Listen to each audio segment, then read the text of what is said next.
Boa noite, meus queridos irmãos e irmãs em Cristo. Hoje nós estamos continuando nossa série de estudos, O que nós cremos, e esse é o segundo elemento da nossa declaração doutrinária que nós estamos explorando.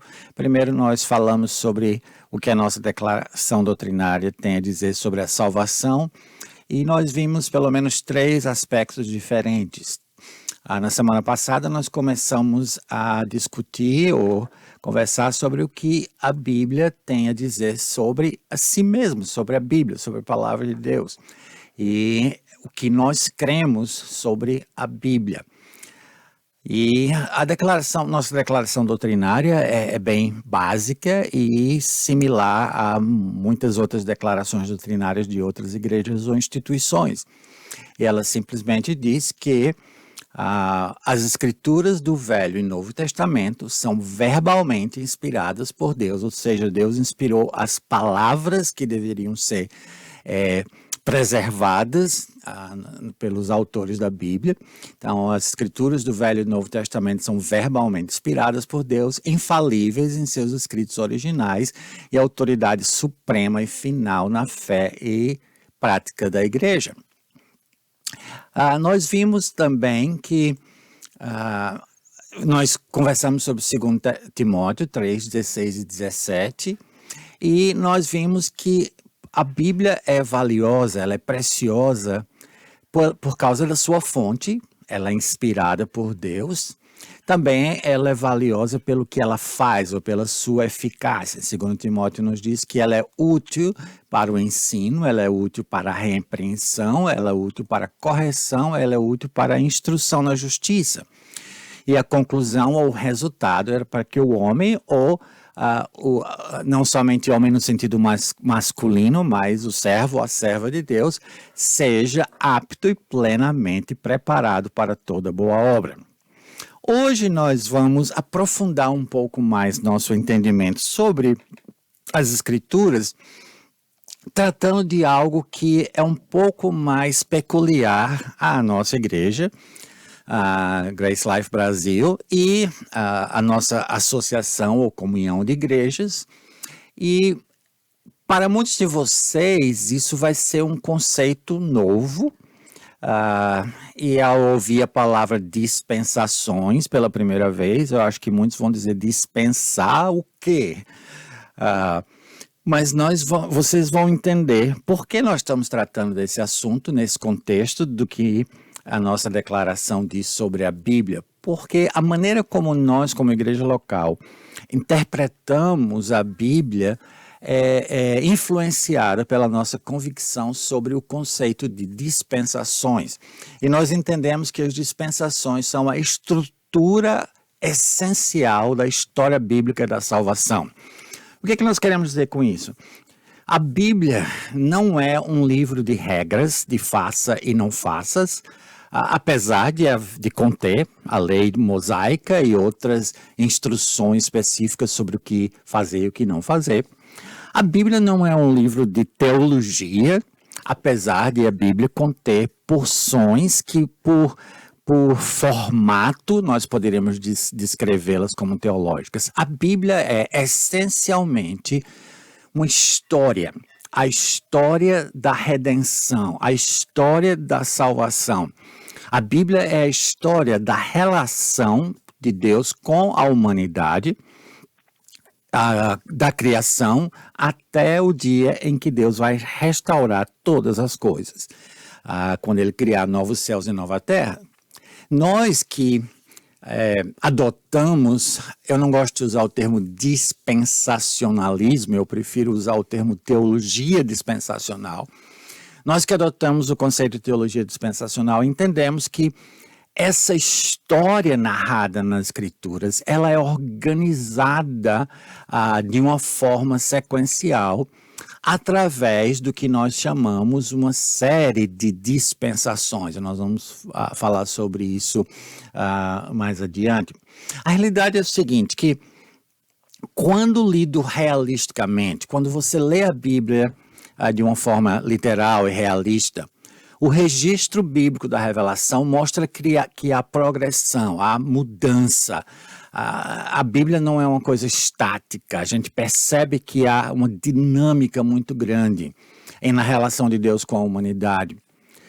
Que Deus opera em sua soberania, que Deus em sua soberania opera na história da redenção com um plano pré-estabelecido por meio de pactos e dispensações é um fato quase que universalmente aceito entre teólogos protestantes.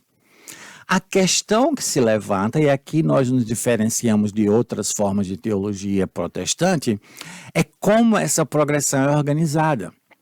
Nós estamos falando apenas de um progresso de clarificação, ou seja, todas as coisas, todo o projeto de Deus, todo o plano eterno de Deus já estava lá desde o princípio, desde o Gênesis, por assim dizer. E tudo que nós percebemos é a Bíblia clarificando, esclarecendo, nos dando mais detalhes sobre algo que já estava lá claro.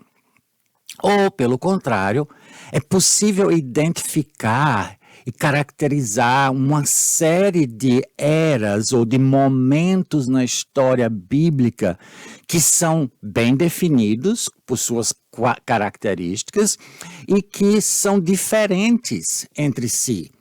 E é exatamente isso que a teologia dispensacional afirma, que a estrutura essencial da história bíblica da salvação, que é o registro bíblico do início ao fim das Sagradas Escrituras, que a estrutura essencial da história bíblica da salvação pode ser identificada nas Escrituras por uma série de eras bem definidas e com real diferenciação entre as mesmas, ou seja, que há mudança, que há variação, que há progresso, há transformação na maneira que Deus lida com a humanidade. O fato inegável é que qualquer forma de teologia que é séria, que é comprometida com a integridade das Escrituras, deve pelo menos explicar diferenças básicas entre o Velho e o Novo Testamento. Porque essas diferenças são explicitamente reconhecidas e declaradas no Novo. Se nós analisarmos 2 Coríntios capítulo 3, nós vamos ver que há diferenciação entre a velha e a nova aliança. Hebreus capítulo 7 a 10 nos dá uma série de comparações entre como era e como hoje é, e essas diferenciações têm que ser tratadas, elas têm que ser identificadas, elas têm que ser compreendidas. E na medida em que nós fazemos essa diferenciação, nós que adotamos o conceito dispensacional, nós identificamos essas modificações como sendo reais, bem definidas, e que há diferenciação, e que é importante entender isso para entender o registro das Escrituras, o fluxo da verdade nas Escrituras. A base, o fundamento bíblico da teologia dispensacional é o termo grego oikonomia. Normalmente, o termo grego oikonomia é traduzido como dispensação e, em algumas versões mais modernas, mais novas, administração. E o que é uma boa tradução do termo oikonomia, nada contra a tradução administração. E há uma série de implicações e ideias correlatas a esse termo grego, a oikonomia, traduzido como disse, dispensação ou administração, e especialmente como esse termo é usado nas epístolas do apóstolo Paulo aos Efésios e aos Colossenses. E é o significado desse termo que oferece à teologia dispensacional o ponto de partida para entender essa estrutura essencial do plano de Deus na história bíblica que nós conhecemos como as dispensações. Eu devo admitir que, se for comprovado, se alguém conseguir demonstrar de uma forma irrefutável que nós estamos aplicando o termo oikonomia incorretamente, a teologia dispensacional desmorona. porque nós somos totalmente dependentes numa compreensão desse termo, ou economia, como até hoje nós, que abraçamos a teologia dispensacional, entendemos.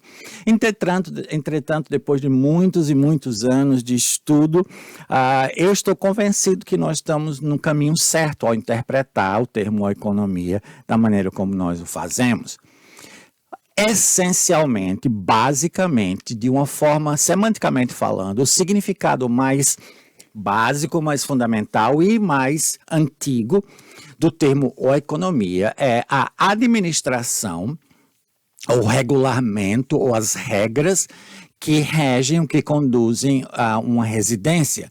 É exatamente isso que o termo economia significa. Eu não gosto de interpretar o significado de uma palavra grega separando os seus componentes, mas nesse caso nos ajuda, porque a palavra oikos, ou roikos, como seria a pronúncia em grego, significa ou refere-se a uma casa, uma residência, e o termo nomos se refere a leis ou regulamentos.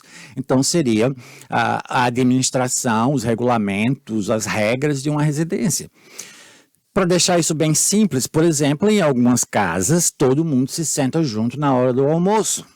E o chefe da casa, se for uma família cristã, ora, agradece a Deus pelo suprimento das suas necessidades e todos comem juntos. Em outras casas, cada um come em uma hora diferente e nem todos se sentam à mesa para comer. Em algumas casas, você pode pegar o seu prato, sair da mesa e assistir televisão. Em outras casas, não, você não pode fazer isso. E as casas são diferentes e há diferentes regras ou regulamentos de como essa residência é dirigida ou administrada pelos pais. Então, esse termo foi evoluindo. Acho que vocês sabem que palavras são dinâmicas, palavras são vivas, elas não têm apenas um único significado, e esse termo foi crescendo em significado nas escrituras. Por exemplo, ele passou a referir-se à administração de uma casa aristocrata romana, a administração o treinamento de crianças, dos filhos daquela família por um escravo residente. E esse conceito a gente percebe no filme Ben-Hur, em que um escravo residente cuida do filho do senhor, do dono daquela propriedade. Esse termo se tornou também sinônimo da administração de bens e propriedades, como é o caso na parábola do administrador infiel em Lucas 16, 1-8. As atividades de administradores públicos, no caso de Erasto, em Romanos 16, 23, como um economos, alguém que administrava um cargo público. Até mesmo em alguns, não na Bíblia, mas na literatura em geral, esse termo é usado para descrever um acordo, uma transação ou um contrato legal. Como eu disse, apesar desse termo não aparecer nas escrituras, é um uso interessante e sugere a estabilidade e o controle de um Deus soberano, administrando uma revelação gradual registrada nas escrituras. Então, o que nós percebemos desse significado inicial ou mais básico é que a economia pode tanto se referir à atividade de quem administra, ou o plano, ou arranjo, ou programa que está sendo administrado. Foram os gregos os primeiros a transferir para o terreno da teologia, digamos assim, esse conceito, e os gregos já falavam, antes do apóstolo Paulo, sobre a economia ou a administração de um Deus sobre todas as coisas, sobre todo o universo. Algo semelhante ocorre na literatura judaico-helenista, ou a literatura dos judeus, do povo judeu, mas é claro que o uso do termo ou economia que realmente nos interessa para a teologia dispensacional é a maneira como o apóstolo Paulo utiliza esse termo em passagens como Efésios 1, 10, capítulo 3 e Colossenses 1, 25. E, de novo, esse termo, oikonomia, nessas passagens gravita em torno dos dois significados correlatos e interdependentes que eu já mencionei. A atividade envolvida na execução do plano e o próprio plano. Ou seja, a atividade de Deus em estabelecer e revelar esse plano e a atividade apostólica de Paulo em cumpri-lo. Uma tarefa que ele cumpre com um senso de dever característico de um administrador sob obrigações legais de representar ou de cuidar dos negócios de alguém superior, alguém que está acima dele. Então, esse é o uso que nos interessa. Por exemplo, deixa eu fechar isso aqui e dizer o seguinte. Quando nós colocamos tudo isso junto, todos esses significados diferentes, e como esse termo economia foi avançando e progredindo na história da redenção, nós chegamos a uma conclusão ou uma definição muito simples do que de como o apóstolo Paulo usa o termo economia. Ou economia, ou dispensação, ou administração nas epístolas paulinas seria essencialmente o plano de Deus em ação na história da redenção. Como o plano de Deus é realizado, é executado na história da redenção, cujo registro nós encontramos nas Escrituras. Então, por exemplo, vamos ver algumas referências. Efésios 1, 9 e 10. Efésios capítulo 1, versículos 9 e 10. O apóstolo Paulo nos diz, e nos revelou o mistério da sua vontade. Mistério aqui no sentido de um elemento da sua vontade, ou aspectos da vontade de Deus que estavam guardados em segredo.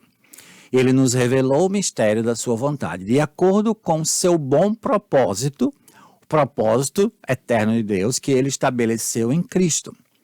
Isto é, que propósito é esse? Que mistério é esse? De fazer convergir em Cristo todas as coisas celestiais ou terrenas na administração ou na dispensação da plenitude dos tempos. Eu não vou entrar em discussão no momento o que é que a plenitude dos tempos se refere. Alguns pensam ou interpretam que isso se refere ao final dos tempos, quando Deus vai consumar todo o seu projeto. Na minha opinião, eu creio que a plenitude dos tempos é o período em que nós estamos vivendo hoje, sob a graça de Deus. Mas o que é importante aqui é notar o uso paulino aqui do termo dispensação. Então, nós percebemos que claramente ele está se referindo a um momento específico, uma era específica no plano de Deus, que ele chama de dispensação da plenitude dos tempos. Por exemplo, Efésios 3, versículos 2, 3, 8 e 9. Ele diz, certamente vocês ouviram falar da responsabilidade, no grego, ou economia. Lembrem-se que eu falei que esse termo ele significa tanto o plano quanto a atividade de executar o plano. E aqui nós temos os dois conceitos. Certamente vocês ouviram falar da dispensação, da responsabilidade imposta a mim em favor de vocês pela graça de Deus. Isso é, o mistério, mais uma vez esse termo mistério, que me foi dado a conhecer por revelação, como já lhes escrevi brevemente. Pulando para o versículo 8, embora eu seja o menor dos menores dentre todos os santos, foi-me concedida essa graça de anunciar aos gentios as insondáveis riquezas de Cristo e esclarecer a todos, ou revelar de uma forma clara a todos qual é a administração desse mistério que durante as épocas passadas foi mantido oculto em Deus que criou todas as coisas. A ideia de que aquilo que o apóstolo Paulo recebeu e fielmente está compartilhando, esclarecendo nas suas epístolas, de que isso que ele recebeu está transmitindo é algo novo, sem dúvida está claro aqui nesse versículo. Algo que foi mantido oculto em Deus até que Deus, em sua soberania, revelou. Ou seja, elementos do plano eterno de Deus, que até o momento em que o apóstolo Paulo foi chamado, não haviam sido revelados. Mais uma referência, Colossenses 1, versículos 24 a 27. Mais uma vez, nós vemos os dois elementos aqui. A responsabilidade confiada a ele e o plano confiado a ele. Colossenses 1, 24 a 27. Agora me alegro em meus sofrimentos por vocês e completo no meu corpo o que resta das aflições de Cristo em favor do seu corpo, que é a igreja. Dela me tornei ministro de acordo com a dispensação, a responsabilidade por Deus a mim atribuída, de apresentar-lhes plenamente a palavra de Deus, o mistério, ou seja, a responsabilidade confiada a Paulo por Deus era de apresentar de uma forma plena e clara o mistério que estava oculto durante épocas e gerações, mas que agora foi manifestado a seus santos. A eles quis Deus dar a conhecer entre os gentios a gloriosa riqueza desse mistério, que é Cristo em vocês, a esperança da glória.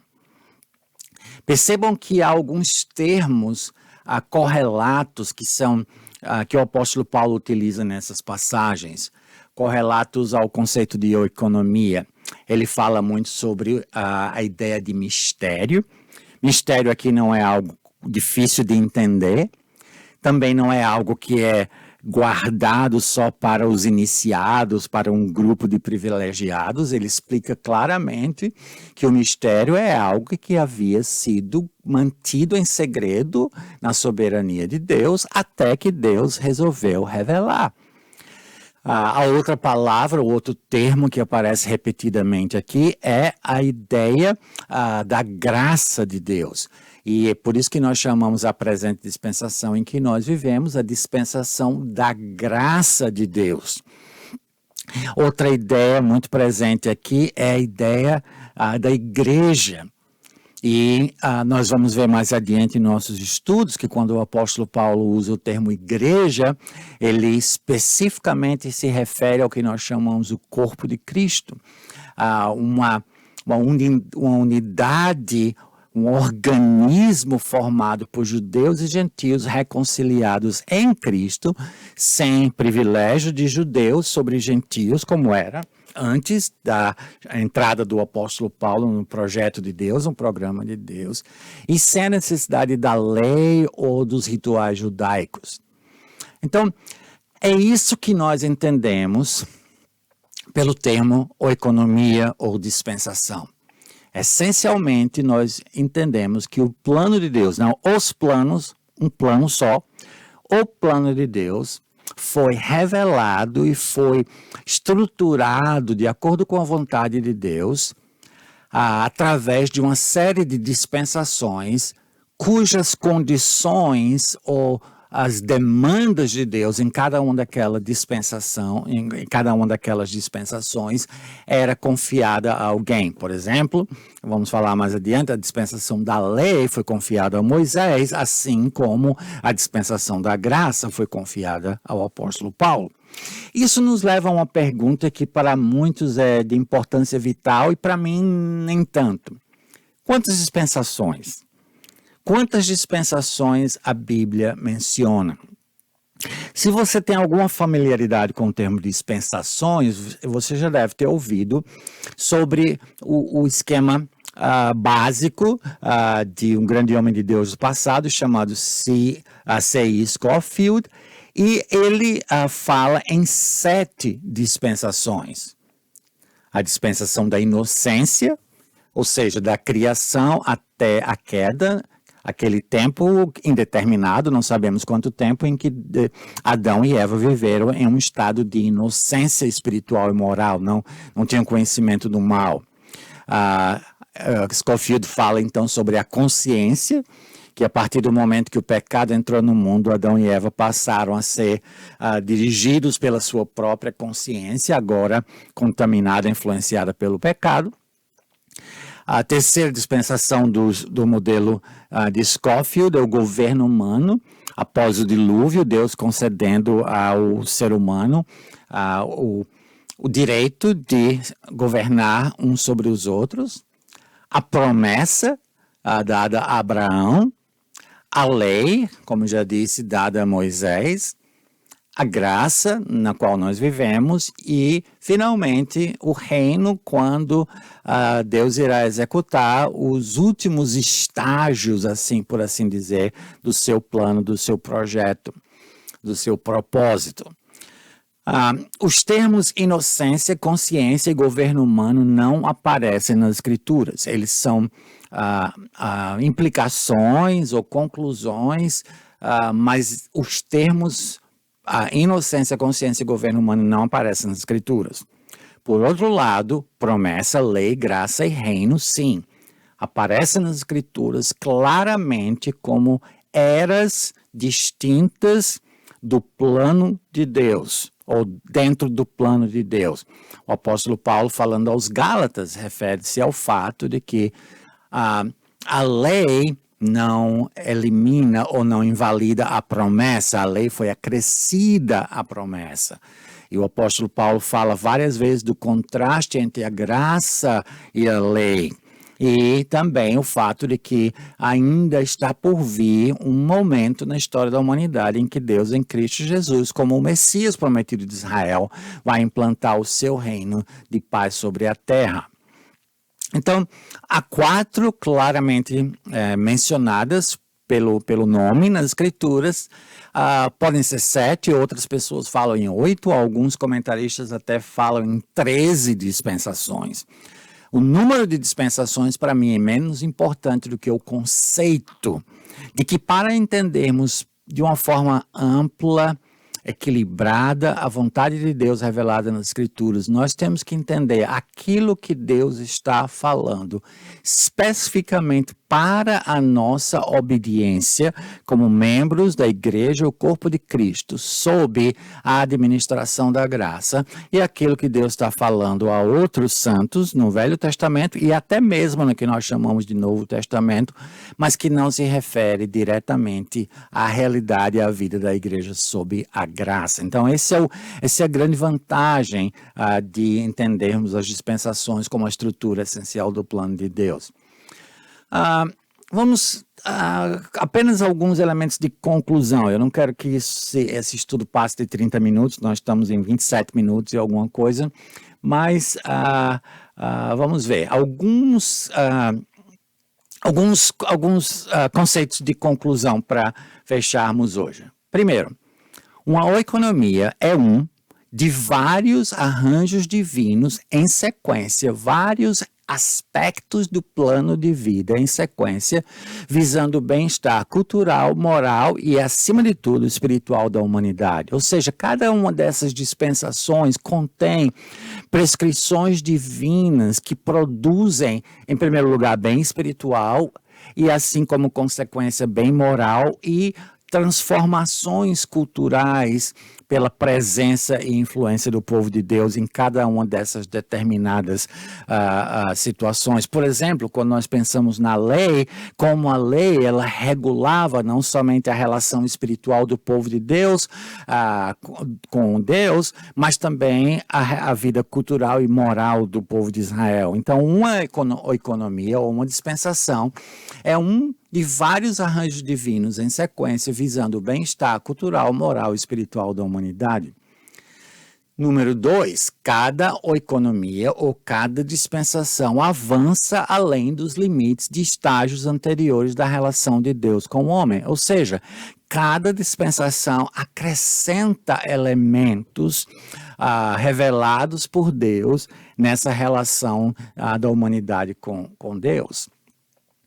Também, cada oikonomia ou cada dispensação, isso é muito importante, é acompanhada de uma revelação específica de Deus, explicando sua iniciativa e prevê preceitos e poderes salvadores que aplicam os propósitos de Deus.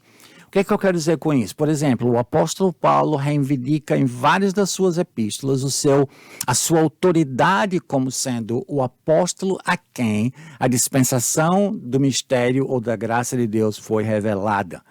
E nós precisamos entender isso. E, finalmente, nós precisamos ressaltar isso aqui. uma economia ou uma dispensação não é um meio de salvação em oposição a outro meio de salvação, como se cada dispensação fosse outro plano redentivo. Uma dispensação é um arranjo ou método de Deus que desenvolve e enriquece o meio de salvação para o avanço do propósito redentivo de Deus. Salvação foi, é e sempre será pela graça por meio da fé. Mas cada dispensação representa um arranjo divino pelo qual esse plano redentivo avança por um determinado tempo e dentro do qual uma parte desse plano de redenção é providenciado e aplicado.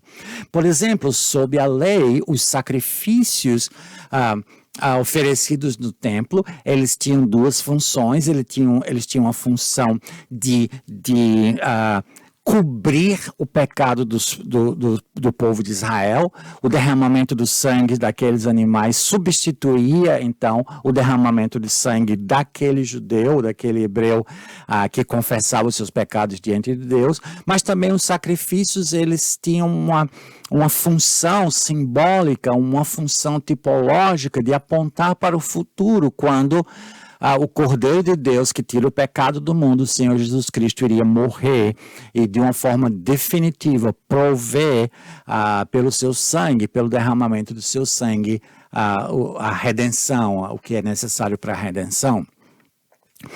Eu admito que foi muita coisa em pouco tempo. Quando eu dei esse estudo à minha igreja em inglês, eu voltei na semana seguinte e reenfatizei alguns detalhes, respondi alguns questionamentos. Portanto, eu gostaria de pedir a vocês que assistem esse vídeo, que vocês façam comentários, enviem suas perguntas, para que, se for necessário, eu possa fazer o mesmo na próxima semana. Mas eu tenho mais uma lição sobre a Bíblia, ainda tratando do que nós queremos sobre a Bíblia. Eu espero que isso tenha sido para você uma boa introdução ao conceito de dispensações, ou se você já é familiarizado, que tenha lhe trazido mais informações e esclarecido mais ainda o que esse conceito significa. Que Deus lhe abençoe ricamente hoje à noite e amanhã você começar mais um dia para a honra e a glória dele. E mais uma vez eu peço que você entre em contato conosco se você tem perguntas ou comentários sobre nosso estudo hoje. Que o Senhor abençoe cada um de vocês ricamente.